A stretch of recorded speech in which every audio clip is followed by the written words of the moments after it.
Rewa BJP कार्यालय पहुंचे सिद्धार्थ तिवारी राज ने प्रेस वार्ता के दौरान बताया कि मध्य प्रदेश कांग्रेस अब दो बूलों की पार्टी बनकर रह गई है।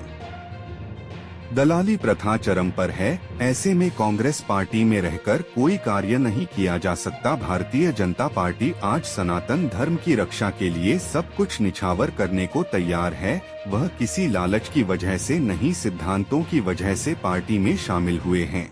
पिताजी पूरा जीवन कांग्रेस में, अचानक से इतना बड़ा फैसला, क्या वजह थी? मेरे बाबा पूरा जीवन कांग्रेस में नहीं थे।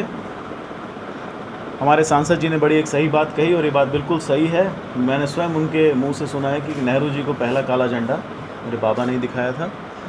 उन्होंने 1972 में कांग्रेस पार्टी ज्वाइन की थी। उसका सबसे मुख्य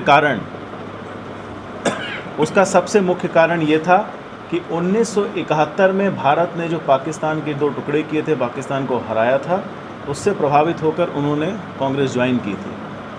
और अगर उसी विचारधारा से आप आज चलें तो एक मजबूत राष्ट्र को बनाने में पाकिस्तान और चीन के गाल में तमाचा मारने का काम अगर कोई लीडरशिप कर सकती है तो सिर्फ मोदी जी कर सकते हैं। एक मजबूत भारत, विश्व में आज भारत को एक सम्मान से देखा जाता है।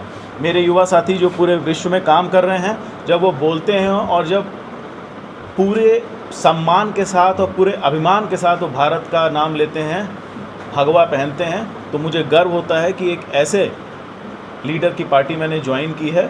और आज अगर मेरे बाबा भी होते, जिस तरह से कांग्रेस पार्टी में राजनीतिक विरासतों का अपमान करने का जो एक ट्रेंड बना हुआ है, उस ट्रेंड से भी मैं आहत हूँ। ख़ास तौर से मध्य प्रदेश में कांग्रेस पार्टी सिर्फ दो पिता और उनके पुत्रों की पार्टी बन करके रह गई है। और मुझे ऐसा लगता है कि ये एक खटारा गाड़ी है जो दो बूढ़े ड्राइवर चला रहे हैं। किसी भी सनातनी, किसी भी आत्मसम्मान वाले युवा के सामने कोई और विकल्प नहीं है। हम सबको भारतीय जनता पार्टी ही ज्वाइन करनी चाहिए और जो नहीं है उनसे भी आह्वान करता हूं कि वो आएँ और बीजेपी से जुड़ें। मैंने बीजेपी एक कार्यकर्ता के तौर पर ज्वाइन की है। मैंने सिर्फ माननीय मुख्यमंत्री जी और अध्यक्ष जी से एक ही बात कही थी कि काम करने की इच्छा है, काम किया है और आपके पास डेटा है, आपके पास पूरा सर्वे है। पहले आप सिद्धार्थ तिवारी के काम का मूल्यांकन कर लीजिए। अगर वो ठीक लगता है तभी आप मुझे भारतीय जनता पार्टी ज्वाइन कराएं। आदरणीय मुख्यमंत्री जी और अध्यक्ष जी ने इस बात को माना और जब उनको ठीक लगा तो उन्होंने आदेशित किया कि आप आइए और चल के हमारे साथ पार्टी ज्वाइन करिए। आगे पार्टी जो भी आदेश देगी इस राष्ट्र के निर्माण के लिए, प्रदेश के निर्माण के लिए और विंध्य के विकास के लिए, वो मैं करने को तैयार हूँ। अब आप लोग अपने प्रश्न पूछ सकते हैं। किसी भी सनातनी, किसी भी आत्मसम्मान वाले युवा के सामने कोई और विकल्प नहीं है। हम सबको भारतीय जनता पार्टी ही ज्वाइन करनी चाहिए और जो नहीं है उनसे भी आह्वान करता हूं कि वो आएँ और बीजेपी से जुड़ें। मैंने बीजेपी एक कार्यकर्ता के तौर पर ज्वाइन की है। मैंने सिर्फ माननीय मुख्यमंत्री जी और अध्यक्ष जी से एक ही बात कही थी कि काम करने की इच्छा है, काम किया है और आपके पास डेटा है, आपके पास पूरा सर्वे है। पहले आप सिद्धार्थ तिवारी के काम का मूल्यांकन कर लीजिए। अगर वो ठीक लगता है तभी आप मुझे भारतीय जनता पार्टी ज्वाइन कराएं। आदरणीय मुख्यमंत्री जी और अध्यक्ष जी ने इस बात को माना और जब उनको ठीक लगा तो उन्होंने आदेशित किया कि आप आइए और चल के हमारे साथ पार्टी ज्वाइन करिए। आगे पार्टी जो भी आदेश देगी इस राष्ट्र के निर्माण के लिए, प्रदेश के निर्माण के लिए और विंध्य के विकास के लिए, वो मैं करने को तैयार हूँ। अब आप लोग अपने प्रश्न पूछ सकते हैं। देश के शीर्ष स्तर पे भी परिवारवाद के आरोप लगते हैं। आप मध्य प्रदेश में परिवारवाद के आरोप लगा रहे हैं। हमाइया में भी परिवारवाद का आरोप लग रहा था, तो अभी तक इतनी देर हो गई। मैं बहुत पुराना राजनीति में नहीं हूँ, 4 साल ही मुझे आया हूँ। कोई भी किसी भी नतीजे पे पहुँचने में हमें थोड़ा समय लेना चाहिए। मैंने अपने परिवार में ये सोचा है कि किसी की आलोचना सिर्फ करने के लिए नहीं करनी चाहिए। इस कारण से जब मेरी पार्टी जब कांग्रेस पार्टी भारतीय जनता पार्टी की आलोचना करने को कहती थी, तो उस आलोचना के पहले मैं चीज़ों को पढ़ना चाहता था और मैंने पढ़ा। और जब मैंने पढ़ाई की, मैंने आरएसएस की पूरी हिस्ट्री पढ़ी, मोदी जी के ऊपर मैंने 10 किताब पढ़ी। जब मुझे समझ में आया कि ये गलत चीज़ की आलोचना करने के लिए बोलते हैं, तो मेरी आत्मा नहीं मानी और मैं कांग्रेस से जुड़ा। इतना ही नहीं, अभी ये 2 घटनाएं हुई हैं। पहली घटना कि एक प्रदेश के मुख्यमंत्री के पुत्र मंच से खड़े होकर सनातन धर्म को गाली देते हैं। सेक्युलरिज्म की अगर ये परिभाषा है कि सर्वधर्म समभाव, तो ये किस तरह का सर्वधर्म समभाव है कि हम एक धर्म का तुष्टीकरण करें और एक धर्म को डेंगू बताएं। मैं इस सेक्युलरिज्म पे भरोसा नहीं करता हूँ। और जैसा कि हमारे अध्यक्ष जी ने भी बोला था और बाकी लीडर्स ने बोला है कि इंडिया अलायंस की स्थिति ये हो गई है, जिसको अंग्रेजी में वर्ड कहते हैं डेस्परेट। ये इतने डेस्परेट हो गए हैं कि अब जाकर के हमास का सपोर्ट करने को भी तैयार हैं। मेरी आत्मा इन चीज़ों की गवाही नहीं देती, इसलिए मैंने कांग्रेस छोड़ करके भारतीय जनता पार्टी जुड़ी। मुझे भारतीय जनता पार्टी के द्वारा सिर्फ एक आश्वासन मिला है।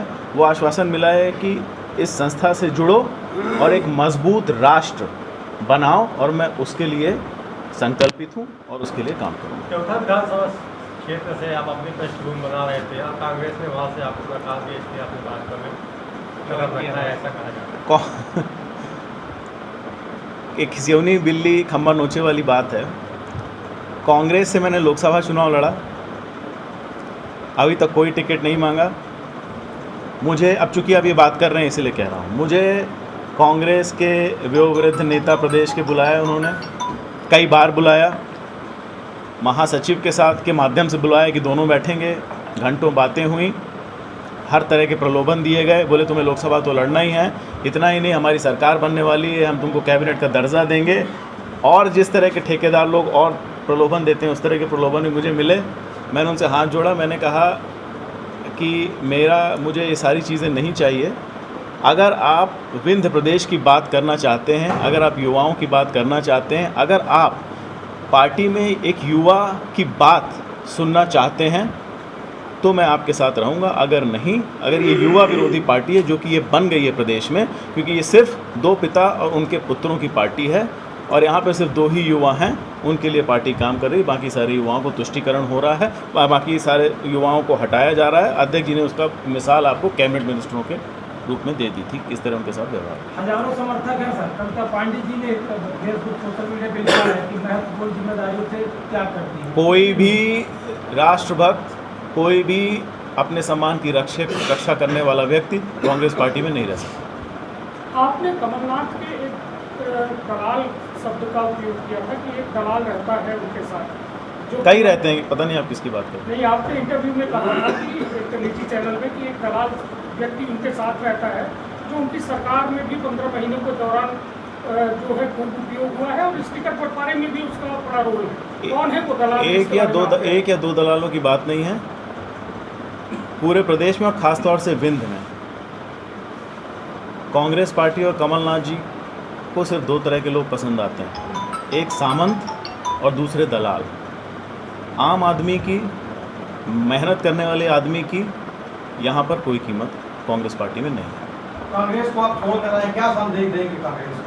क्या संदेश देंगे कांग्रेस? कांग्रेस को संदेश ये देंगे कि युवा देश है, युवा को साथ में लेकर चलो। गाड़ी आपकी तो खटारा है, लेकिन अच्छी भी होगी तो बहुत बूढ़ा ड्राइवर तो रात में नहीं चलाना चाहिए, ऐसा हमने सोचा। आपके शामिल होते ही बीजेपी में कई लोग इस्तीफे दिए हैं और इसके साथ ही तीर्थम विधायक भी आज शामिल नहीं है इस कार्यक्रम में, क्या वजह मानता है? अब अध्यक्ष जी इसमें बताएंगे बात, तो मुझे पता नहीं कैसा कुछ हुआ। उनका ये कहना है कि यदि आपको प्रत्याशी बनाया गया तो वो पूरा संगठन इस्तीफा दे देगा, ऐसे मुझे इसका संज्ञान नहीं है। जी आप बता दें ये वजह क्या है कि गुप्तोत्तर विधायक नहीं आए? दूर है। अचानक तय हुआ। सिद्धार्थ जी आ रहे थे, सुबह फोन आया कि आज मैं आ रहा हूँ और सबसे पहले भारतीय जनता पार्टी कार्यालय आना चाहता हूँ। पंडित दीनदयाल उपाध्याय जी और श्यामा प्रकाश जी मुखर्जी के चित्रों को माल्यार्पण करके अपने नए जीवन की नई पार्टी की शुरुआत करना चाहता हूँ। तो स्थानीय स्तर पर जो थे, श्यामलाल जी यहाँ से उधर 80-90 किलोमीटर है, 11 बजे बाद नहीं आ पाए। दिवराज सिंह जी भी जवा के ही किसी गांव में थे, आप पता कर सकते हैं, नहीं आ पाए। उसके अलावा सभी लोग जो यहाँ रीवा लोकल आसपास थे सब उपस्थित थे। मतभेद और मनभेद जैसी स्थिति बिल्कुल भी नहीं है। और जो अभी आपने कहा वो जो रात में इस्तीफा, वो भी पूर्णतः फेक है, फर्जी है। हमारे मंडल अध्यक्ष, यहाँ 2 मंडल अध्यक्ष भी आपको नीचे कार्यक्रम में थे, विधानसभा के संयोजक कार्यक्रम में थे, तो वो भी सब फेक है।